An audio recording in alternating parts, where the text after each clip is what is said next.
On our 9th wedding anniversary, my wife was away on a business trip far away.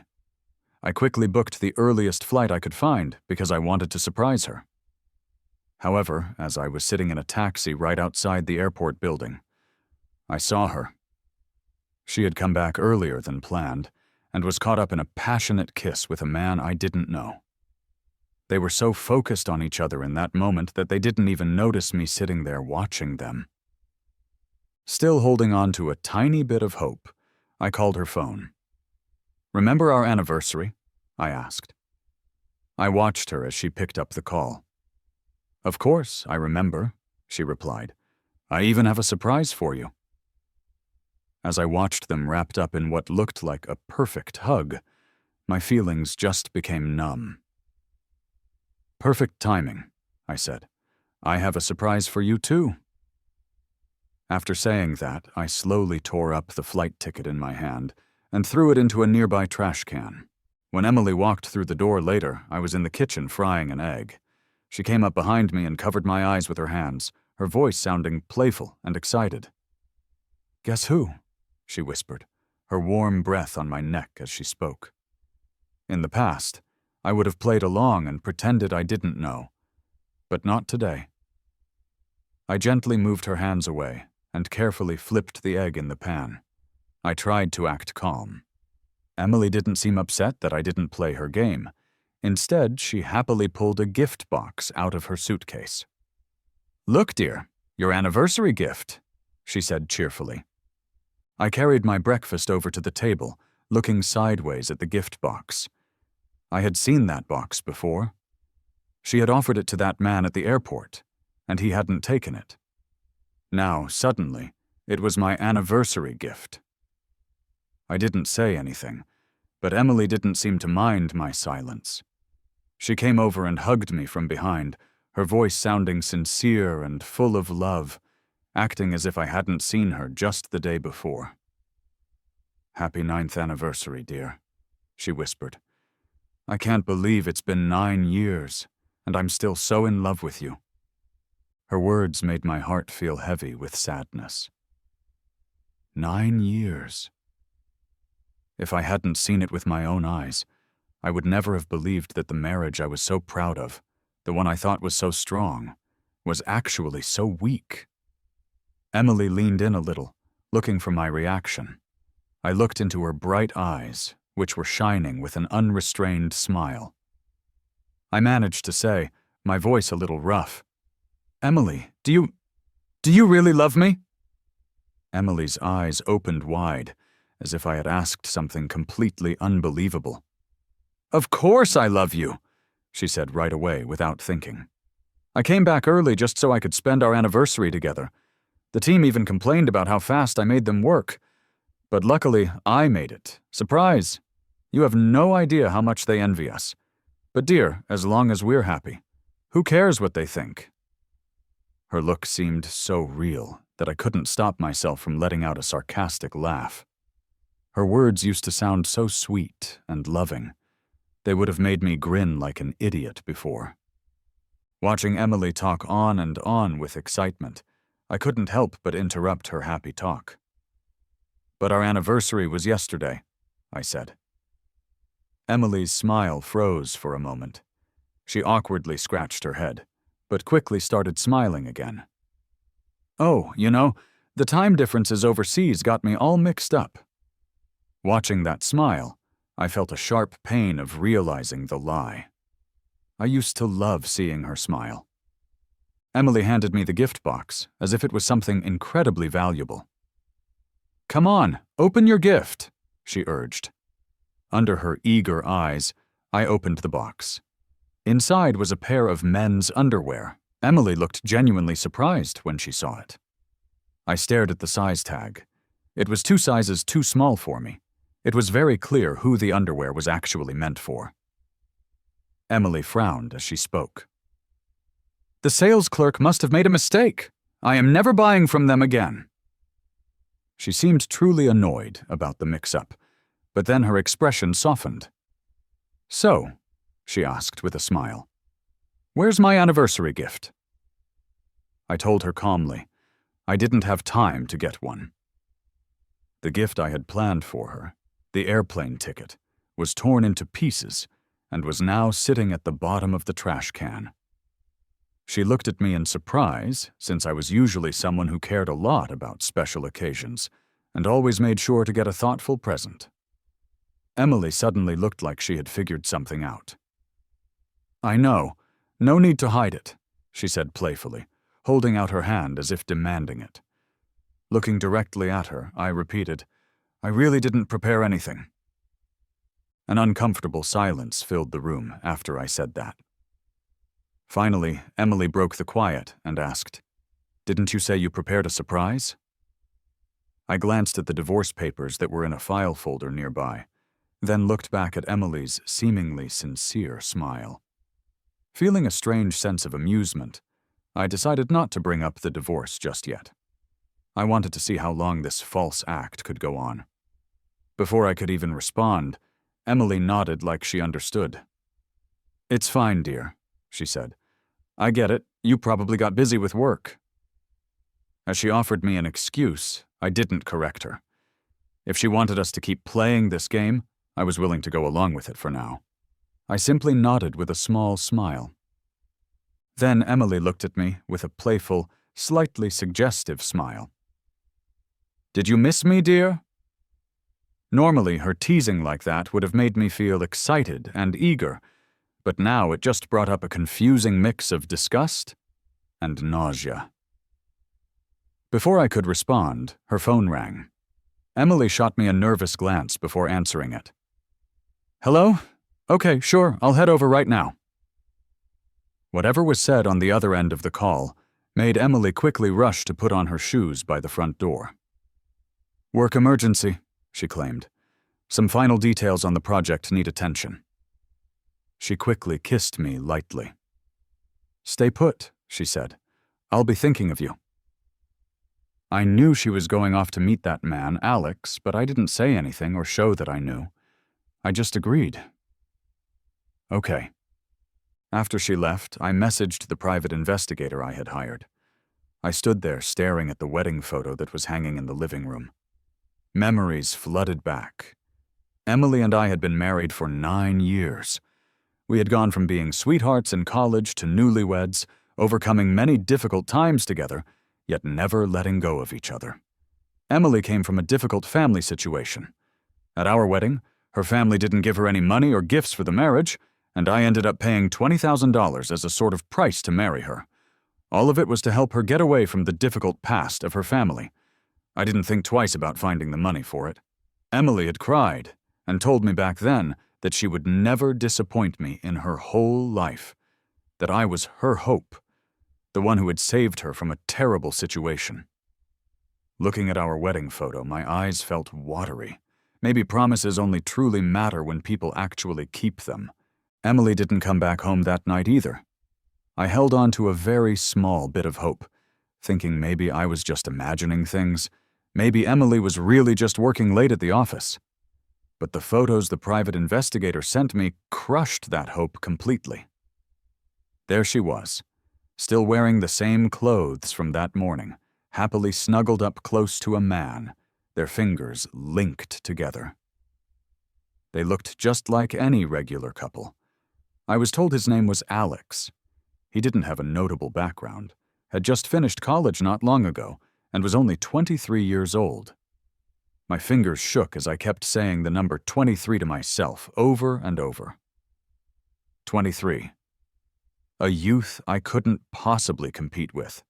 I was already in my 30s, with some gray hairs starting to show. No wonder Emily would cheat with him. Everyone prefers what is young and full of energy. While I was thinking these sad thoughts, Emily sent me a text message. "Honey," it said, "I have to work late at the office. Don't wait up for me." I gripped my phone tightly, my eyes red, and replied, "'Kay, don't work too hard." After sending it, I just collapsed onto the floor. Emily lied so easily. It seemed like she had done it many times before. Her constant business trips for nearly 2 years. I used to feel sorry for her company for making her work so hard. It turned out they were just excuses so she could be with him. That night, I just drank alcohol, one glass after another, trying to forget. Emily came back the next morning. Seeing the living room full of empty bottles and me lying on the sofa, she gently woke me up. She frowned slightly. "Honey, why did you drink so much?" I looked at her with blurry eyes, trying to speak, but my throat hurt too much. She helped me sit up, her face full of concern. "Did those friends of yours drag you out drinking again? Tell them next time your wife won't let you." I stared at her. Her concern seemed real, but so was the fact that she had betrayed me. I pushed her hands away. Emily didn't get angry. She just said patiently, "I'll get you some soup to help with your hangover. Wait here." Once she left the room, I dunked my head into a sink full of ice-cold water. I didn't come up until I felt like I was about to drown. It made my head feel clearer. On the dining table, she had left my favorite wontons and some flour cakes that were only available after waiting in a long line. A wave of bitterness rose up inside me. Was this her way of making up for feeling guilty after spending the night away? Emily had only been gone for about an hour. I didn't wait for her at the house. I grabbed the container of wontons and started heading outside. As I passed the trash can downstairs, I threw them in without thinking twice. Those wontons felt like my feelings for Emily. I had loved them, but they had gone bad, so I had to let them go. I went to work. I had taken time off so I could go on that trip overseas with Emily, and there was so much work left unfinished at my desk. As soon as I reached my desk, Emily called. "Honey, I got the hangover soup. Where are you?" While I was typing on my computer, I said, "I'm at work." Emily's mood suddenly changed, and her voice sounded angry. "Michael, didn't I tell you to wait at home? I ran all over trying to find that hangover soup for you, and you just left without saying anything." Of course, I knew there was hangover soup sold just downstairs from our building. She wouldn't have needed more than half an hour if she had really gone to get it there, but Emily had been gone for hours. I had been drunk, but I wasn't stupid. I didn't say any of this out loud.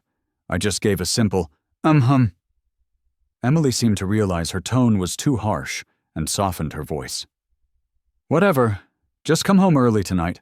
I want to introduce you to a friend."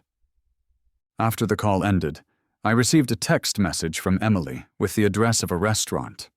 It was just a few miles from my office. I thought about it for a moment and decided to go. I wanted to see who it was that Emily wanted me to meet. At the restaurant, the server tried to lead me to a private booth, but I waved them away. Standing just outside the booth, I heard voices. It was Alex. "Sis, you're really introducing me to him? What if he finds out?" Then I heard Emily's voice, sounding calm and patient. "Don't worry. I've hidden it well for the past 2 years. He won't catch on. He could help you with job connections. If he knows about you, he'll suspect less." Her words hit me hard. It sounded like she thought she knew me very well, but she didn't realize that my lack of suspicion was actually trust, a trust that she had now completely destroyed. I knew who it was in the booth with her. Then I heard the sounds of playful wrestling coming from inside. I took a deep breath, made myself steady, and pushed the door open. Emily's hands were linked together with Alex's. Her smile was brighter than I had ever seen it when she was with me. They quickly pulled their hands apart when they saw me standing there. Emily's smile disappeared, and she said awkwardly, "Honey, this is who I wanted to introduce you to. My high-achieving little brother, Alex." Alex stepped forward, holding out his hand. "Hi, brother-in-law. I'm Alex." I looked at this young man. His skin was smooth like milk, and his smile was bright and sunny. He was quite good-looking. With my fingernails, I dug into the palm of my hand, trying to keep my emotions from showing.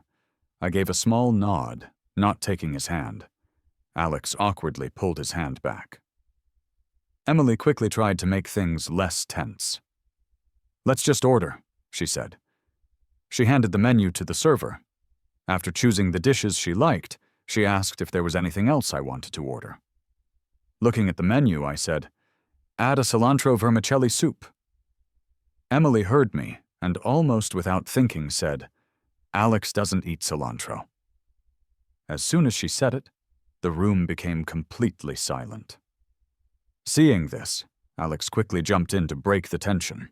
"No worries, bro-in-law, I'm easy," he said quickly. Emily looked at me as if she wanted to explain, but couldn't find the words.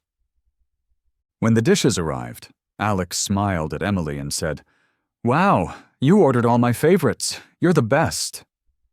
Emily laughed out loud and playfully hit Alex's shoulder. "Stop sweet-talking me like that in front of your brother-in-law." I looked at the 7 dishes on the table and saw that 6 of them were spicy, while I preferred food that wasn't spicy. My heart sank a little more. Watching Emily and Alex acting so comfortable and easygoing with each other made me suddenly not care about hiding things anymore. I never could have imagined that Emily would be brave enough to bring the man she was having an affair with right in front of me, and even think of asking me to help him find a job. Emily kept saying how wonderful Alex was, saying he was smart and quick, using all sorts of nice words to describe him. At the right moment, Emily turned to me. "Honey," she said, "Alex is a really bright guy. See if there's any way you can help him find a job." I replied casually while I was eating, "If he's so bright, shouldn't he have no problem finding a job on his own?"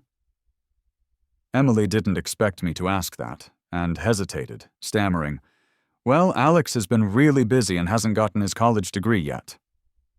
I laughed a little, looking at Emily. "Busy with you, you mean? Sweet-talking and fooling around all day, right?"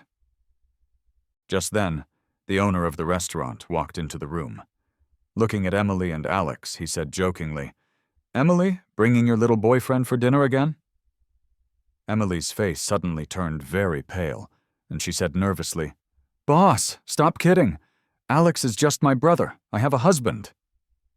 The owner, who had never met me before, and didn't realize how panicked Emily was, just waved his hand and said, "Oh, come on. Everyone knows it's normal to have a second chance at love these days.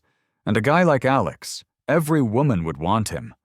After the owner left, Emily quickly grabbed my hand and said, "Honey, the owner was just joking. Don't take it seriously. I love you too much to ever betray you." Alex quickly added, sounding anxious, "Bro-in-law, I swear, nothing has ever happened between us. She truly loves you." Watching them put on this performance made me suddenly not want to play along with Emily anymore. At this point, did it even matter that she was lying? I wasn't a fool. I wasn't going to believe just a few random words. I calmly took out some photos I had taken at the airport and slid them across the table to Emily. "Emily," I said mockingly, "is this how you show love?" Emily froze when she saw the photos. I gave a cold smile. "Got to admit, your way of showing love is quite unique. If this is your 9th anniversary gift to me, it's quite the surprise. Thanks for letting me know on our anniversary that our marriage is completely broken, reminding me that I'm just a joke." My eyes were bloodshot, and tears started to fill them. My voice was strong and intense, and it seemed to shock Emily back to reality. She looked at me, trembling. You knew all along?" I nodded, laughing sadly. "I watched you guys kissing from the taxi outside the airport." Looking right at her, I continued. "My 9-year anniversary gift for you was a ticket to go see you in Los Angeles. But too bad, Emily, you cheated. So the ticket is torn into pieces, just like my heart was." At that moment, hearing this, Emily shook her head back and forth, tears of sadness streaming down her cheeks. I told her, "You wanted to know the surprise? Here it is." I tossed the signed divorce papers onto the table. "Emily, you've worked hard these 9 years. I'm setting you free." Emily grabbed my wrist very tightly, begging. "No, Michael, I don't agree. Please give me another chance. I promise there won't ever be a next time." Her tears wet my wrist, but I pulled my hand away from her with a feeling of disgust. Emily, you don't deserve it anymore." My words hit her hard. She started sobbing uncontrollably on the floor. Seeing her like this, Alex hurried over to support her. He said angrily, "Ask yourself, hasn't my sister treated you well? Even if she did the worst thing ever, you shouldn't have treated her like this." Looking at him acting all self-righteous, I couldn't help but laugh.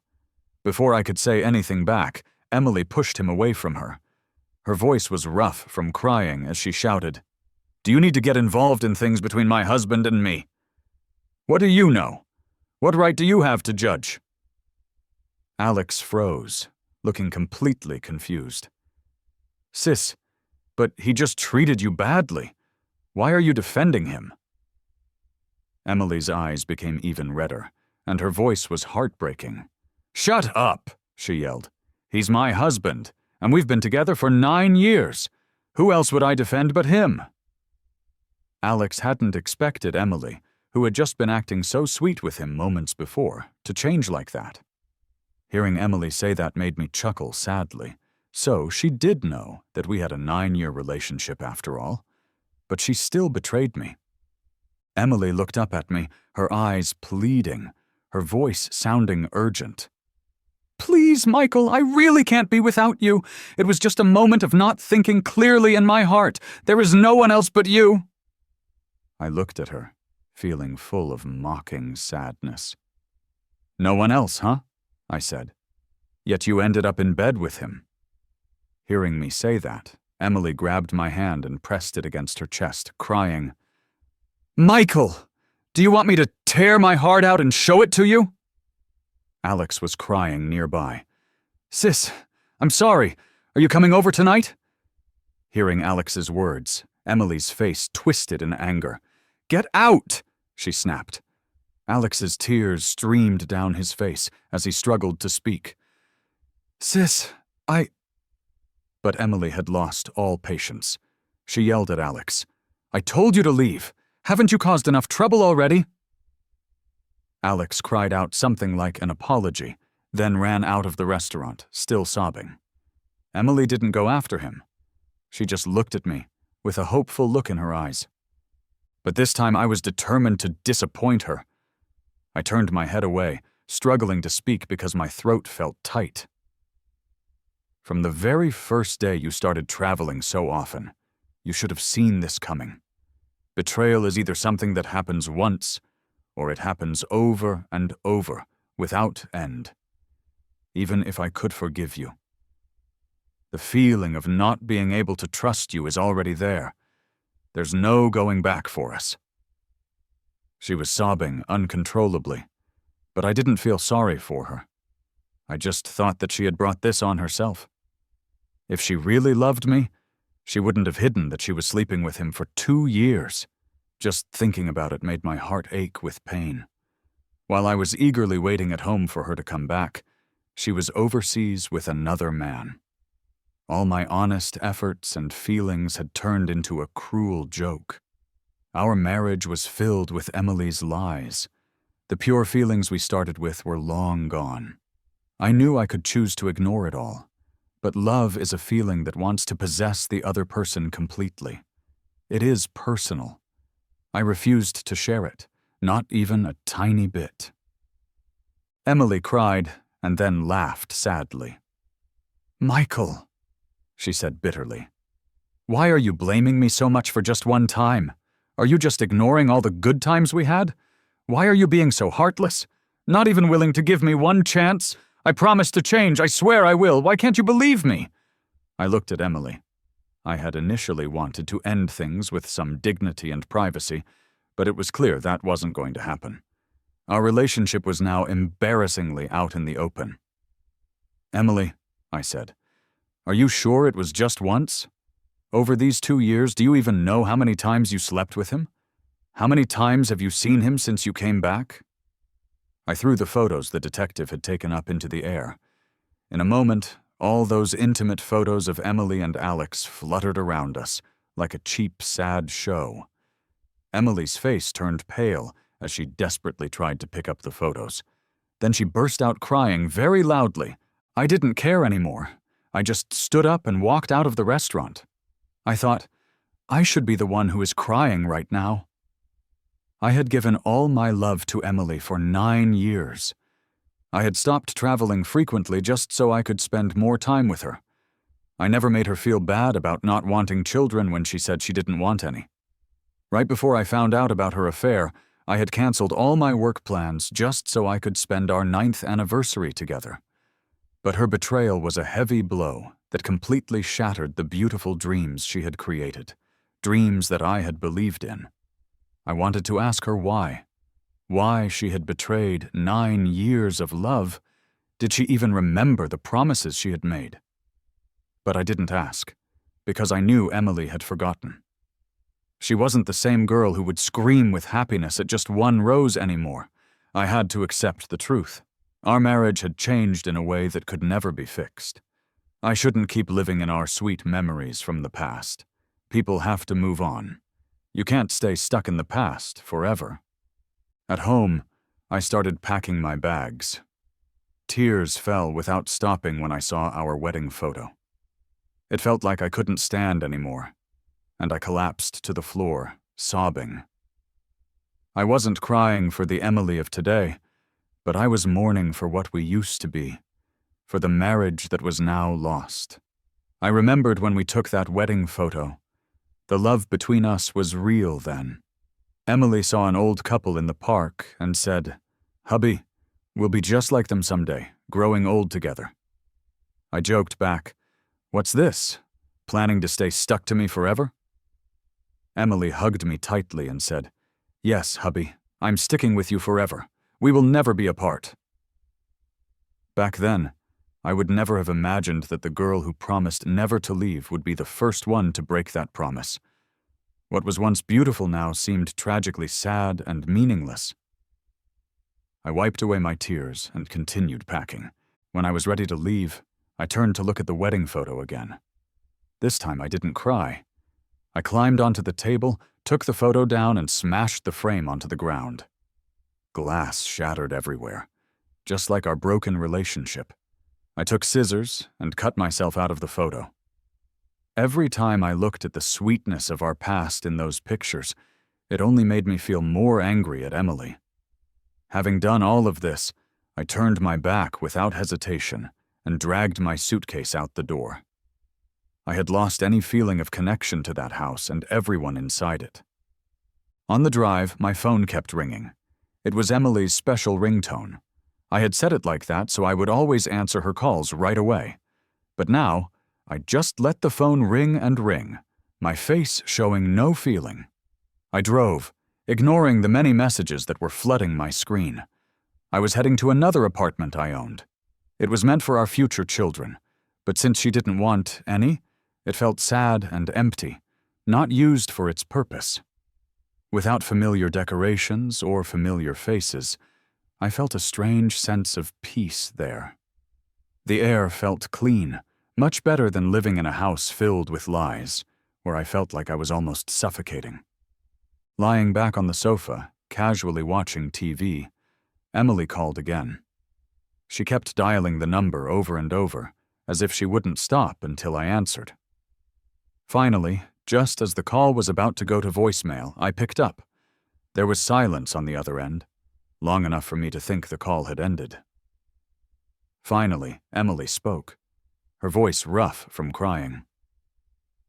"Michael," she said, "I agreed to the divorce. I couldn't find you anywhere. I was going crazy." Her voice sounded like she was crying hard, like she had been through a lot of pain. I hadn't even said anything yet, and Emily continued, "But first, you need to go somewhere with me." I thought about it for a moment and agreed. After all, if she didn't agree to the divorce, going through the legal process would be a lot of trouble. The next morning, Emily drove to pick me up. She kept trying to make conversation with me from the passenger seat, but I wasn't interested in talking. Besides the divorce, I didn't have anything left to say to Emily. It wasn't until she drove the car up to the school entrance that I realized she had brought me back to our university, the place where we met, the place where I proposed to her. It was a place full of our happy memories. I looked at her, not understanding what she planned to do. Emily looked at the school entrance for a moment. "Michael, this place hasn't changed at all, huh?" she said. "Remember, our love started right here." I just responded with a quiet, "Yeah." Emily wasn't angry that I wasn't saying much. She just grabbed my wrist and said, "Come on, let me take you somewhere." Then, we started to run a little. The sunlight made our shadows long on the ground. I remembered us running hand in hand just like this when we were 21 years old.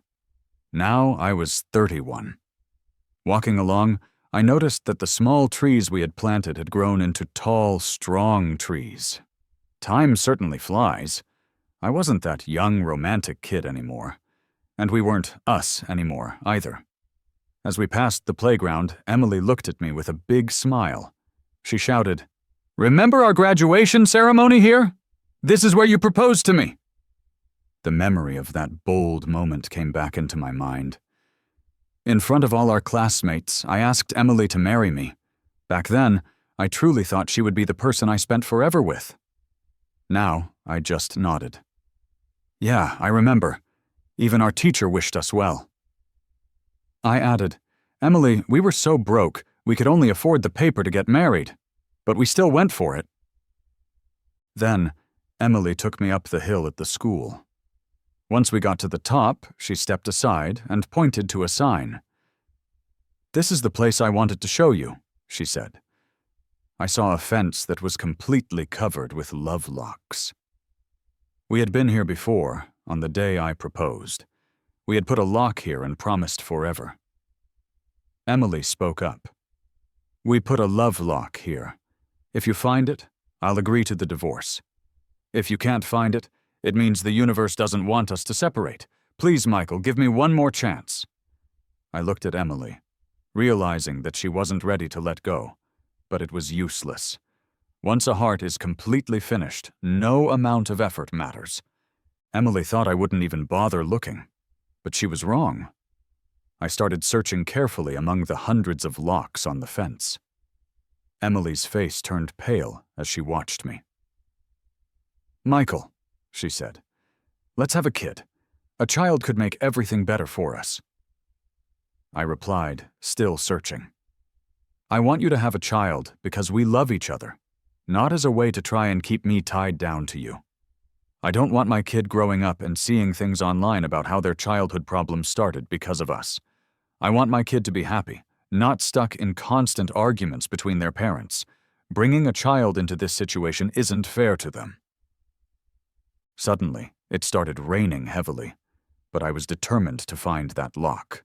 The rain soaked me completely. Emily shouted at my back, "Michael, stop! Come take cover!" I ignored her. Finding our lock among hundreds of others wouldn't be easy. Emily kept yelling, "Michael, you're going to get sick!"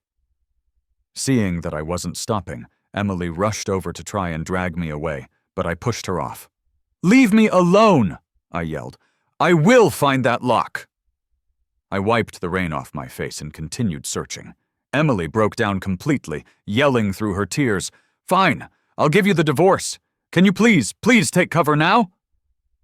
Hearing her say that, a sense of relief washed over me. I walked over to a nearby tree and saw her curled up on the ground, crying. At her feet was a love lock. She realized I was looking at it and said bitterly, "I took our lock off. You would never have found it. I thought my plan was perfect, but I didn't expect you to be this stubborn." Her voice sounded hurt and confused. "Michael, do those 9 years mean nothing to you? Do you really want this?" I pushed back my now wet hair from my face. "Emily," I said, "I don't love you anymore, so this marriage doesn't make any sense anymore." With tears in her eyes, Emily said, "Michael, is this all because of Alex? I've completely stopped seeing him. It was just something new that happened for a moment. I love you. I always have." I interrupted her. "Emily, you don't love me. And I don't think you love Alex either. I think you love yourself the most. You enjoyed Alex's attention and the excitement, but you didn't want to risk getting caught.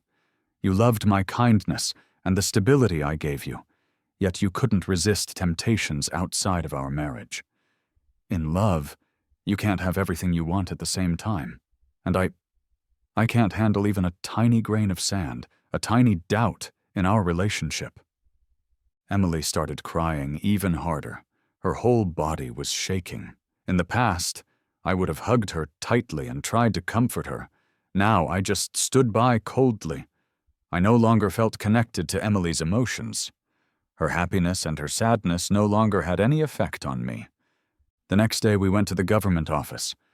After the staff asked us many times if we were sure, we signed the papers. The official stamps came down, and the divorce was final. Holding the papers in my hands, I felt so much lighter than I had in a long time. I was finally free. Emily looked at me and struggled to speak. "Michael," she said, "I'm so sorry. I know you hate me. I'm not asking you to forgive me. I just hope you can be happy." I shook my head, chuckling a little. "No, you're wrong, Emily. I don't hate you at all. Hate is something that keeps people connected. Now, I don't even have that anymore." Emily tried to say something else, but I just waved my hand. "It was just 9 years," I said. "Let's just say I made a bad investment." After that day, Emily didn't call to bother me again.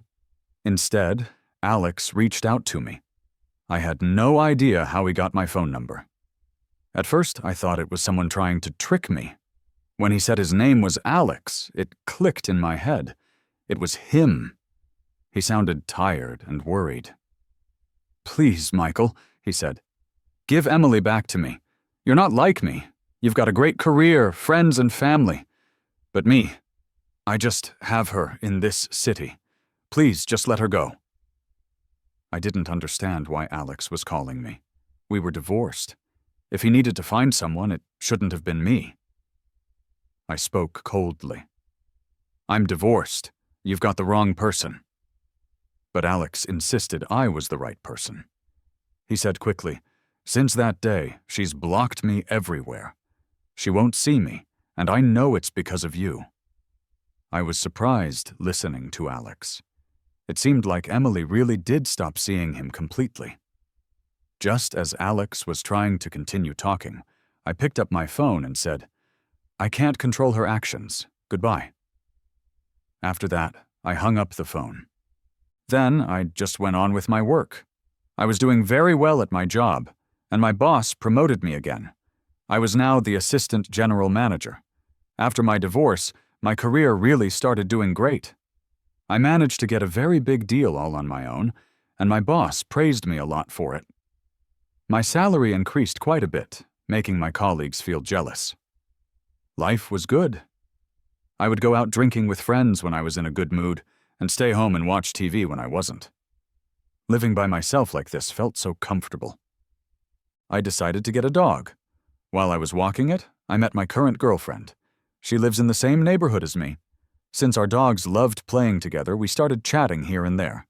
After about a month of seeing each other while walking our dogs, we naturally started a relationship. She's a very caring person. She acts tough around other people, but she is very soft and gentle with me, and I really enjoy her affection. I told her everything about my past relationships. She didn't react in the way I expected, but just said playfully, "So, I'm the angel that was sent to be with you? You better treat me extra nice." I just looked at her and said seriously, "Thank you. I am really glad I met you." I was grateful that she was there during my most difficult times, and thankful that the world had sent me such a wonderful girl. She brought so much happiness and good things into my life. She made me feel alive again, and made me believe that it wasn't love that was the problem. It was just that the person I was with was not faithful. It was strange, really. Even though Emily and I were living in the same city, our paths never seemed to cross. Until one day, Emily sent me a message. "I heard you're dating someone," it said. I replied distantly, "Yeah?" After a pause, she asked, "Is she good to you?" I sent a sarcastic reply. "I only know that we don't lie to each other, and there is mutual trust between us." After that, Emily didn't text back. I went ahead and deleted her from my contacts. There was no reason to stay in touch. A good ex-partner is like someone who is dead to you. You don't interact with them anymore. I thought that would be the end of it. But then I unexpectedly ran into Emily while I was walking my dog with my girlfriend. Out of nowhere, my Labrador dog started barking at someone. I was about to calm him down and tell the person not to worry when I realized it was Emily standing there, looking uncomfortable. Neither of us had expected to meet like that. My girlfriend was standing on the other side with her golden retriever. Emily looked at me, her eyes looking a little wet. In a voice that sounded rough, she said, "Long time no see. How have you been?" I looked at her and slowly said, "Thanks for asking. I'm doing well." Emily was about to say something more, but my girlfriend came over with a smile. "Babe, let's go a bit farther," she said quickly. "There are lots of dogs to play with there." "Okay, sure, I'm coming," I replied. Emily saw this and ended up not saying anything else. For a moment, we became the most familiar strangers on the street. Leading my dog, I walked past Emily and quietly said, "Excuse me?" Then I caught up with my girlfriend. Emily stayed standing there for a little while, looking stunned, but I didn't look back at her. I had found a better life, and Emily was just a part of the past that I would rather forget. After that, we completely lost touch. The world is a big place, and even in the same city, running into each other again seemed almost impossible. Meeting her that one time seemed to have used up all the remaining chance of seeing her again. Some people, once you say goodbye to them, it is forever. And I don't think of Emily anymore. Although sometimes, just sometimes, I remember how there was once a girl who would have given up everything for me. But she eventually got lost along the way. Our 9 years together ended up being buried in the past.